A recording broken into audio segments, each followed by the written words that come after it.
Assalamualaikum warahmatullahi wabarakatuh. Halo, selamat pagi. Perkenalkan, saya Astri Wulandari, dosen program studi Ilmu Komunikasi, Fakultas Ilmu Komunikasi dan Multimedia, Universitas Mercu Buana, Yogyakarta.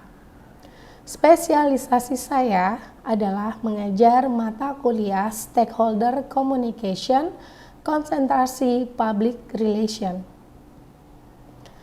Pada kesempatan ini, saya akan menjelaskan terkait dengan teknik pengajaran saya yang mengacu pada prinsip-prinsip asesmen kompetensi, yaitu pada aspek skill, knowledge, dan juga attitude. Sesuai dengan sistem OBE atau yang kita tahu dengan outcome based education, yang mana ketiga kompetensi ini seharusnya sudah dimiliki oleh mahasiswa untuk bersaing di dunia industri. Pertama-tama kita lihat dari aspek skill. Skill adalah kemampuan mahasiswa untuk melaksanakan pekerjaan. Skill terbagi menjadi yang pertama adalah soft skill, yaitu mahasiswa diharapkan memiliki sikap kepemimpinan, negosiasi, kemampuan dalam mengatur waktu atau time management, menganalisa keadaan, dan dapat menjalin hubungan baik dengan orang lain atau dengan stakeholder. Lalu, yang berkaitan dengan hard skill, yaitu skill yang kedua, adalah mahasiswa mampu mengerjakan seluruh asesmen sesuai dengan standar dan KKM yang ditetapkan. Dalam perkuliahan saya menggali skill dari mahasiswa dengan memberikan asesmen yang mana mereka nantinya akan bersinggungan dan berhadapan langsung dengan industri atau dengan pemangku kepentingan. Bertanggung jawab terhadap asesmen dan terjun langsung ke perusahaan akan membantu mahasiswa untuk membentuk skill mereka. Kemudian prinsip yang kedua adalah knowledge, yaitu ilmu pengetahuan yang dapat kita manfaatkan untuk menyelesaikan pekerjaan kita. Di sini mahasiswa diminta untuk memiliki pengetahuan yang dapat dimanfaatkan untuk menyelesaikan pekerjaannya tadi. Dengan mengarahkan mahasiswa untuk dapat banyak membaca, melihat, serta mendengar, ya, dengan memberikan referensi buku, jurnal, dan pemberitaan media massa untuk dikaitkan dengan teori, tentu saja akan mendorong mahasiswa untuk memiliki pengetahuan yang mumpuni, ya, sehingga mereka bisa berpikir secara kritis sesuai dengan SKKNI. Saya akan memberikan referensi untuk mereka baca sebelum mereka bersiap atau mempersiapkan materi perkuliahan pekan depan, sehingga forum diskusi, tanya jawab, dan studi kasus yang akan saya sampaikan saat masa pembelajaran dapat berlangsung dengan efektif. Kemudian yang ketiga adalah attitude atau sikap, yang mana ini adalah kunci dan kemauan dari mahasiswa untuk kerja keras, memiliki simpati dan juga empati pada sesama, tentu saja, kemampuan beradaptasi, dan juga memiliki optimisme yang tinggi.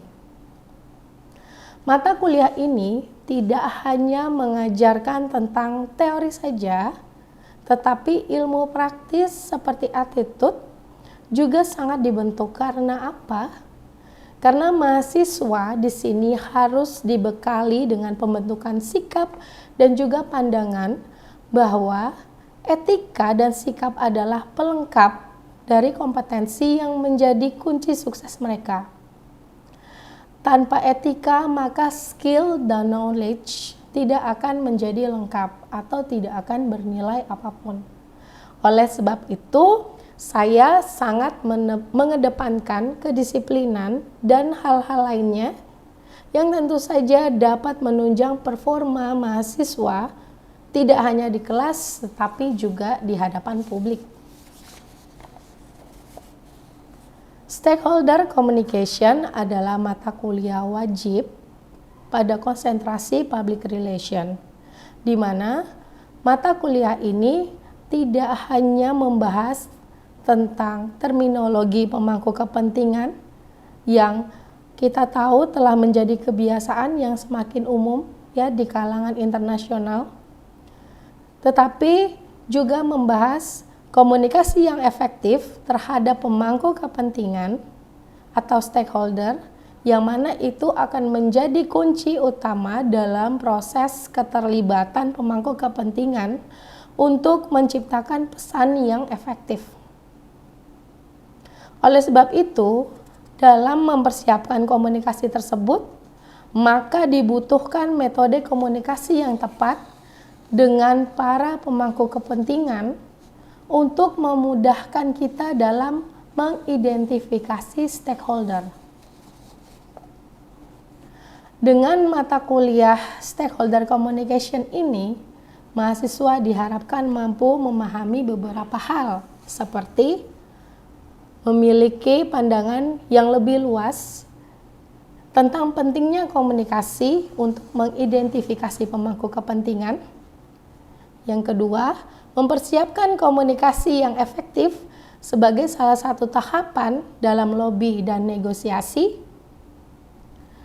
Mampu memetakan stakeholder atau pemangku kepentingan berdasarkan tipologi dan atributnya dalam suatu perusahaan atau instansi, dan memahami langkah-langkah untuk menunjukkan bagaimana perusahaan dapat menjalin kerjasama dengan stakeholder secara berkesinambungan.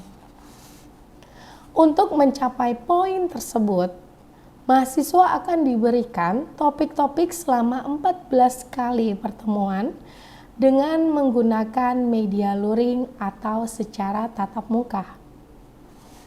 Topik tersebut adalah understanding stakeholder, effective communication, putting the message across, stakeholder engagement strategy, stakeholder mapping,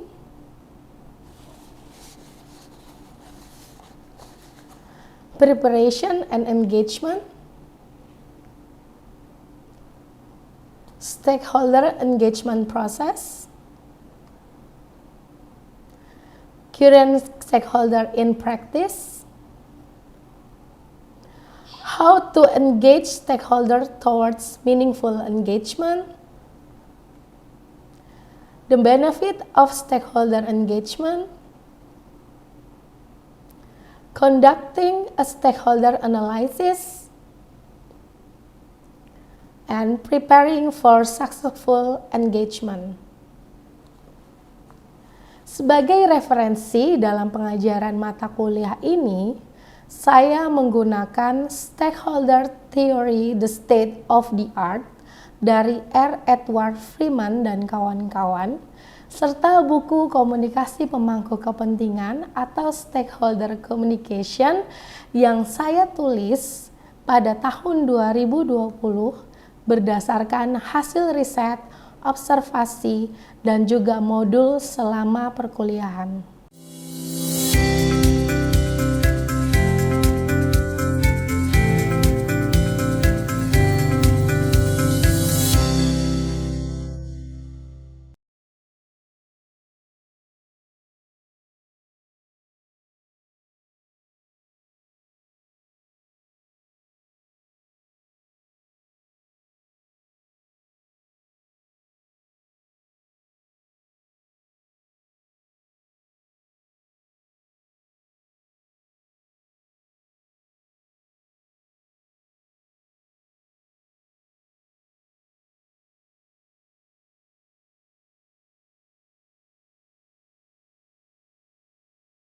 Assalamualaikum warahmatullahi wabarakatuh. Selamat pagi teman-teman semua.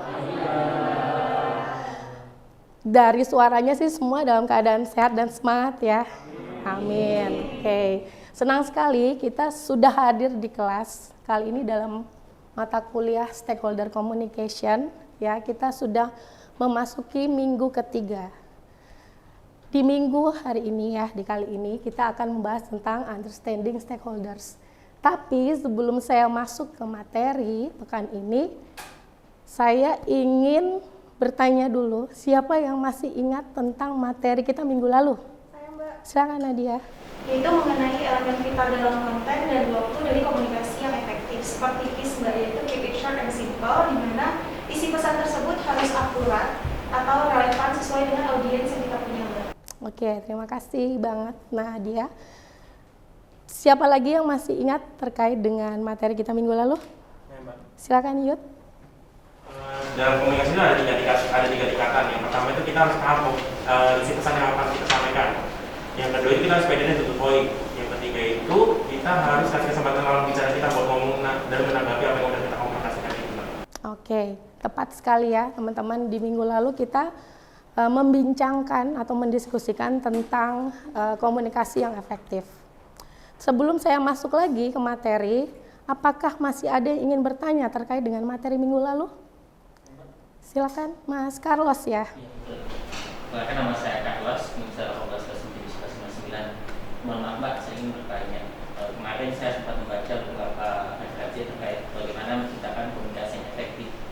Nah, pada poin know your audience, saya itu masih kesulitan dalam menemukan contoh yang konkret. Maka dari itu saya ingin bertanya kepada Mbak Asri, apakah bisa dijelaskan kembali terkait poin tersebut?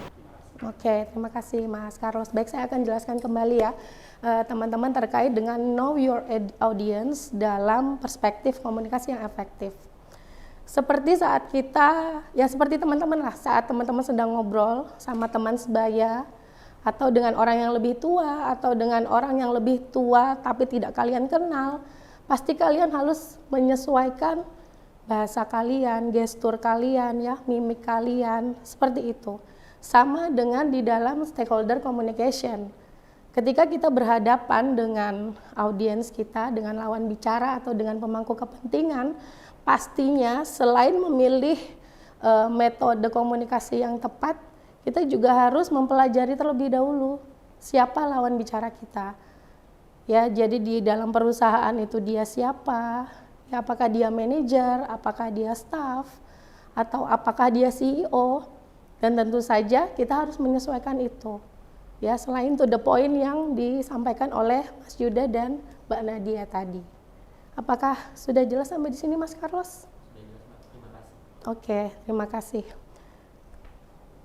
Jika sudah tidak ada lagi pertanyaan, maka kita akan lanjut ke pertemuan kita hari ini dengan topik understanding communication. Teman-teman bisa membuka buku ya, jika yang sudah memiliki buku dan membawa buku pada bab 2. Yang tidak memiliki buku bisa join dulu ya dengan temannya, tidak apa-apa. Sudah ya teman-teman semua? Baik, saya akan jelaskan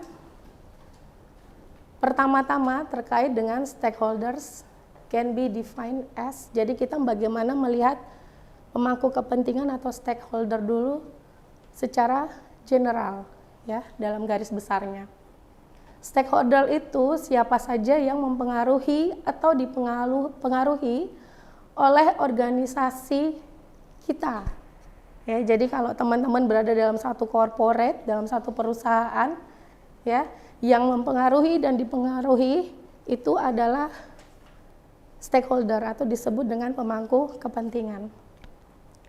Stakeholder juga dimaknai dengan kelompok atau orang yang memiliki saham di dalamnya ya, entah dia mitra, sahamnya berapa persen pun, 5, 10, 15 itu tetap disebut dengan stakeholder. Ya, dia punya klaim yang sah di dalamnya, ada struktur kerjasama dan lain sebagainya, atau ada kepentingan dalam operasi dan keputusan di dalam perusahaan tersebut. Stakeholder juga menyediakan sumber daya yang sangat penting bagi perusahaan. Misalnya teman-teman lihat di area kampus ini ada teman-teman, mas-mas, bapak-bapak dari OB ya, yang selalu membersihkan kampus kita supaya terlihat bersih, kamar mandi juga wangi ya, kita nyaman menggunakannya. Itu juga kita sebut dengan stakeholder. Kemudian mereka menempatkan sesuatu yang mempunyai resiko. Kesejahteraan mereka sendiri secara langsung dipengaruhi oleh nasib perusahaan. Bayangkan kalau sebuah perusahaan itu kolaps atau krisis, banyak sekali karyawan yang di PHK. Ya, itu adalah pemaknaan dari stakeholder.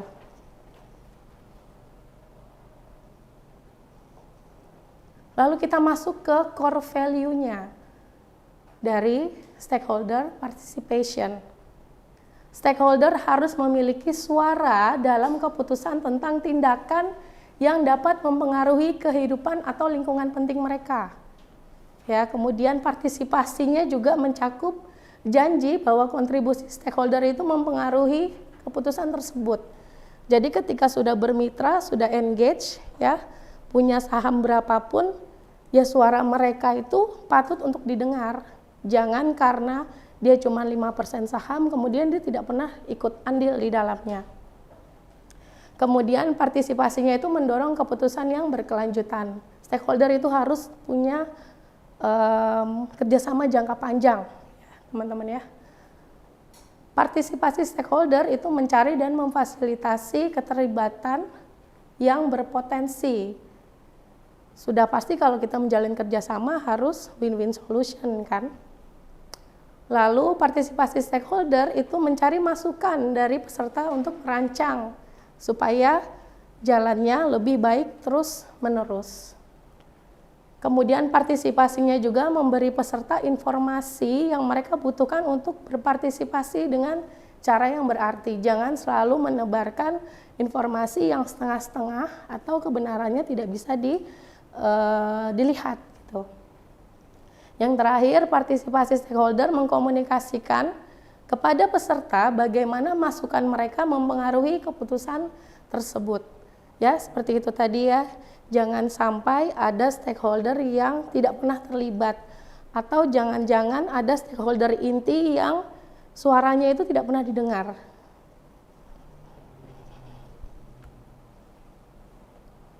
Kemudian saya lanjut ke slide kita yang keempat, ya, yaitu stakeholder tipologi berdasarkan 3 atribut. Teman-teman yang sudah membuka buku dan melihat di situ ya, di situ sudah terlihat ada tipologi ini. Tapi sebelum saya menjelaskan ini, adakah pertanyaan untuk materi kita sebelumnya? Silakan Taran. Perkenalkan, nama saya Taran Sucita. Berdasarkan materi yang telah disampaikan sebelumnya, apakah stakeholder itu sudah pasti menguntungkan bagi perusahaan ya, Mbak?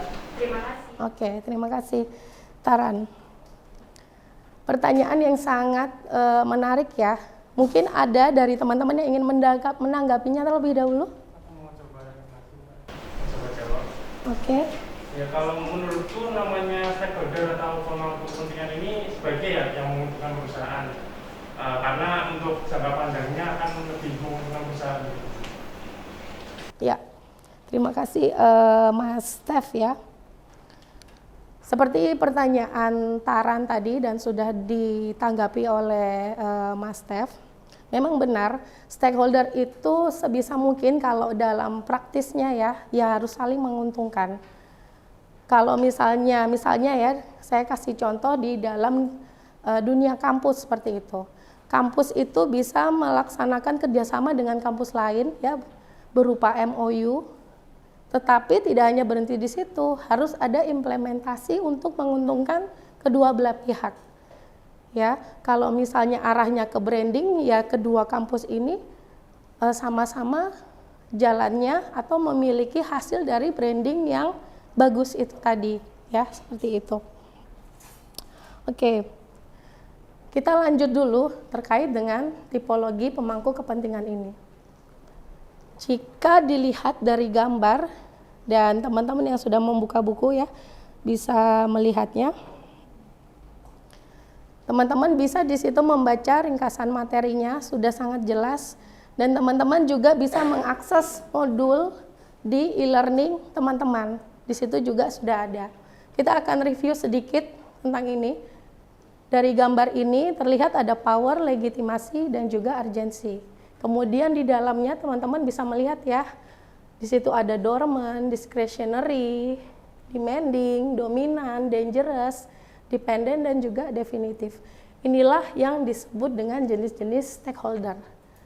Power, legitimasi, dan juga urgency ini adalah atribut yang meramaikan stakeholder itu. Jadi stakeholder itu tidak hanya punya satu jenis klasifikasi, tetapi mereka akan dipetakan lagi menjadi jenis-jenis stakeholder. Seperti itu. Nah, mungkin saya ingin bertanya ya. Saya mau bertanya ke Dakswa. Oke. Apa yang bisa Dakswa jelaskan jika melihat gambar di depan ini? Menurut saya,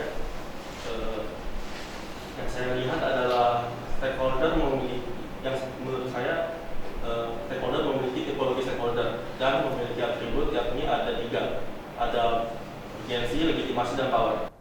Oke, tepat sekali. Terima kasih Dakswa.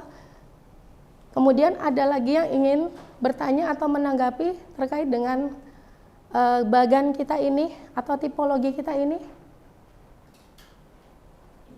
Silakan, Sel. Perkenalan, saya Selena. Saya ingin mengajukan pertanyaan. Apakah media yang selama ini sebagai garda terdepan dari segi informasi bisa dikatakan sebagai definitif stakeholder? Oke, terima kasih, pertanyaan yang sangat bagus dan menarik ya, karena ketika kita dalam keseharian menonton TV atau membaca portal berita ya, di berita online dan di koran dan lain sebagainya, kita kadang merasa loh kok media ini selalu mendapatkan informasi ini ya, di desa-desa dimanapun mereka kok bisa punya akses dan memberitakan ini dan lain sebagainya. Apakah di situ ada sebuah batasan dan lain sebagainya, dan apakah media itu adalah definitive stakeholder atau bukan? Itu adalah hal yang sangat menarik untuk kita bahas. Media di sini mereka punya legitimasi ya, mereka itu sebagai media yang terverifikasi ya, terverifikasi Dewan Pers, mereka bisa memberitakan sebuah isu atau sebuah yang lagi hangat gitu ya di dalam kehidupan kita sehari-hari langsung pada media mereka, karena mereka punya legitimasi. Kemudian mereka juga punya power. Kenapa ya? Karena mereka sudah punya kekuatan sebagai media ya, bahwa mereka itu bisa menyebarkan dan memberikan informasi kepada masyarakat di payung media yang mereka punya. Kemudian mereka juga punya urgensi.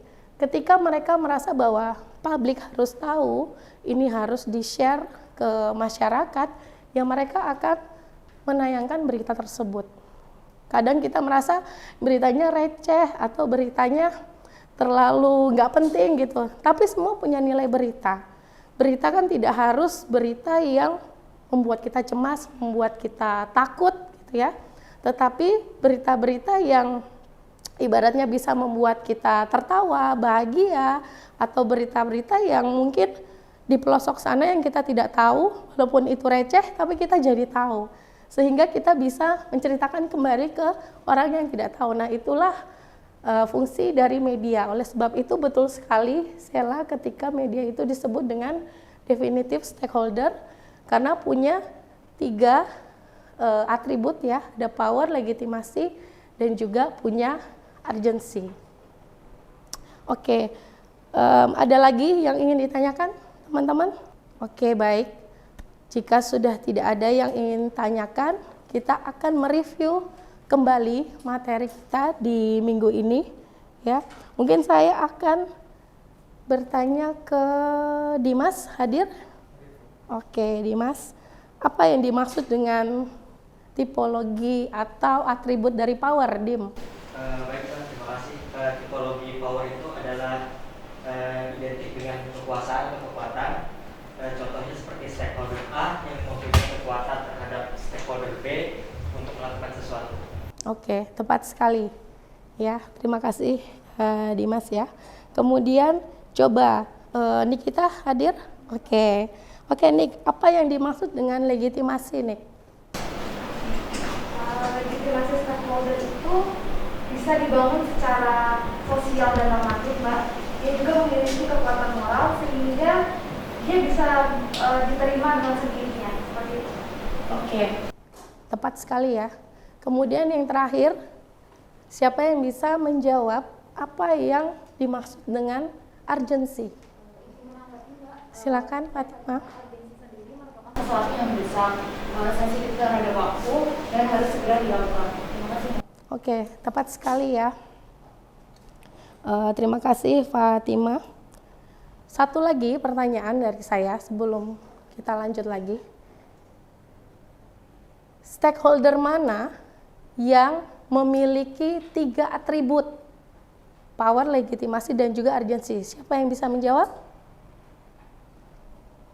Ya, silakan. Definitif stakeholder, Mbak. Betul, definitif stakeholder ya, memiliki 3 atribut dan hanya stakeholder itu saja yang punya 3 atribut tersebut. Oke.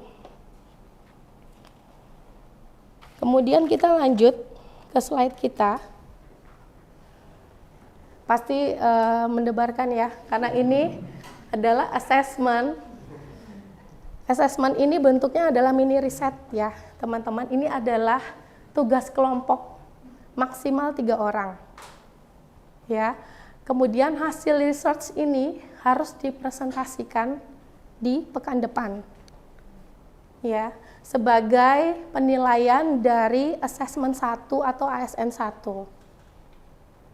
Teman-teman perlu memilih dan menentukan salah satu instansi atau corporate yang akan teman-teman jadikan objek penelitian. Kemudian teman-teman harus membuat pemetaan pemangku kepentingan ya, internal, eksternal, semua yang terlibat di dalam perusahaan tersebut. Sebagai referensi, teman-teman bisa membaca tulisan saya yang berjudul Mengelola Hubungan Pemangku Kepentingan dan Harapan Pemangku Kepentingan ya di jurnal Etisal. Karena di dalamnya ini saya sudah memetakan dari hasil penelitian saya pada hotel Galeri Prawiro Taman. Ini bisa teman-teman jadikan acuan atau referensi seperti itu. Mungkin jika ada pertanyaan nanti kita akan lakukan sambil Yuda sebagai koordinator kelas silakan untuk menentukan kelompok dan mencatat nama kelompoknya.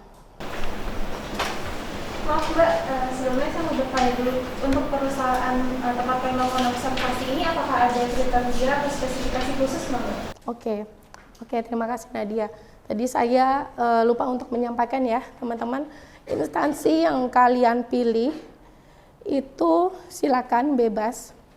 Yang penting dia bentuknya punya ini ya, struktur organisasi di dalamnya. Kemudian lama berdirinya juga bebas aja, terserah seperti itu. Silakan. Teman-teman di sini aku minta datanya ya untuk dicatat sebagai nama kelompok. Aku mulai pertama itu dari Nadia. Nadia, kelompoknya siapa aja? Ada Dimas, Dija,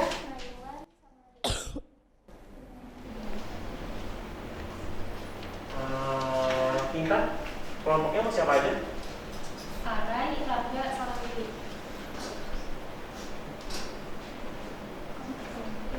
Masa kelompoknya siapa aja? Saya sama Sasa sama Carlos. Ada lagi yang belum kelompoknya? Dija? ada Lydia. Itu ya. Oke. Tadi banyak sampai siapa?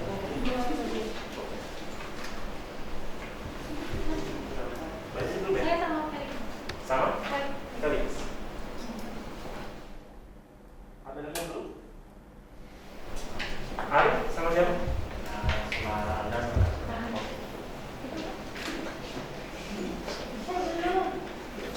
Oke, sekarang Sama Siti Fatima, Nikita, sama Sela.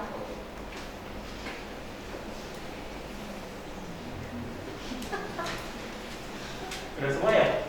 Sudah. Jadi setelah aku hitung sekitar ada 10 kelompok ya, dan aku harap ini jangan ada yang menentukan lagi atau pindah kelompok ya, karena bakal aku susun buat jadwal presentasi mulai dari minggu depan. Oke, terima kasih Yud. Nah, sudah semua mendapatkan kelompok dan saya harap teman-teman segera bisa menentukan langkah kerja ya untuk menyelesaikan ASN 1 ini. Dan tidak ada lagi kelompok yang minta dispensasi ya untuk mundur presentasi dan lain sebagainya, karena kalian harus ingat sistem belajar kita sekarang sudah OBE, jadi tidak mengerjakan satu ASN saja berarti tidak menuntaskan semester ini dalam satu mata kuliah seperti itu ya. Nah, oke, teman-teman, sebelum saya tutup untuk perkuliahan kita, apakah masih ada yang ingin ditanyakan? Sudah cukup ya, sudah jelas ya. Kalian juga bisa mengakses modul dan juga materi hari ini di e-learning kalian masing-masing. Dan sebelum kita tutup pertemuan kita, kalau tadi dimulai dengan doa, kita harus tutup juga dengan doa sebelum pulang ya. Berdoa, dimulai. Selesai. Terima kasih teman-teman, saya senang sekali karena semuanya hadir di kelas dan sukses untuk tugas ASN satunya. Kita ketemu lagi pekan depan masih di mata kuliah kita Stakeholder Communication, dan jangan lupa selalu membaca terlebih dahulu materi yang akan kalian pelajari minggu lalu supaya knowledge kalian juga semakin luas saat berada di kelas. Hati-hati di jalan teman-teman, sehat selalu semuanya. Selamat pagi, Assalamualaikum warahmatullahi wabarakatuh. Waalaikumsalam warahmatullahi wabarakatuh.